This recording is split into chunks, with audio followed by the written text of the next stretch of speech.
Hello, this is Brielle, and I'm here to talk to you about Kodable. This is a pretty cool app program that I have found on our Clever tab. I've heard a lot of people talk about it, but haven't had much time to explore. There is a free version, but there's also a paid version, which allows you to do reports and different things based on what your students are doing on this. This is for students in school and at home. So I have a few students who are already working on this at home and playing around with it after last week when I kind of played around with it for this assignment. So this is what it would look like, teacher demo mode. I'm just going to talk a little bit about this side menu here. So you can see your class and your students.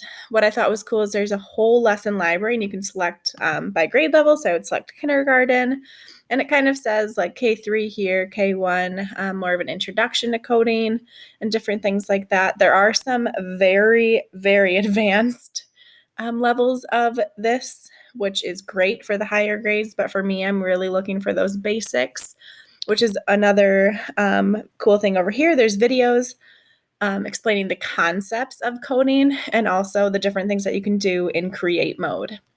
Down here, you can assign assignments to your students, different levels of things. So you can click here and see what grade levels it is recommended for, which I thought was really cool, and then assign that to your students. There are tons of different options for you to choose from. So we can go into the student view quick and just kind of see what the kiddos see on their end. Let it load. As it's loading, I played around with this a little bit. I'm not gonna lie, it was a little difficult to kind of get started and to know what I was doing without watching some of the videos. So I would recommend looking at the videos and playing around with it before you assign it to students, because it can be kind of tricky. As we get going here, I'll kind of show you the things I played around with.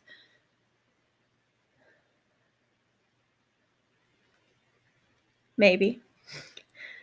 Hopefully it'll load for us. There we go. So mission control is just kind of all the things at once. I played with Buzz Builder. I played with all of them. But this one you can create your own character. So I went in there and did that. And it's really cool because it kind of does some different coding things.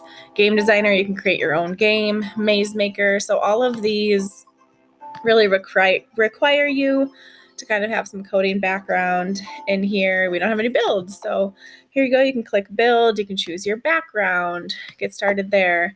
And as you're going, you're moving these things around to build that maze and giving different options of where to start and stop, and you can test it and all of that.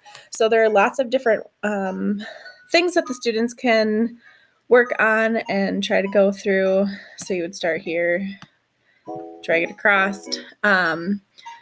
But it's a cool app, and I encourage you to explore the different options for you and your students. Thanks for joining.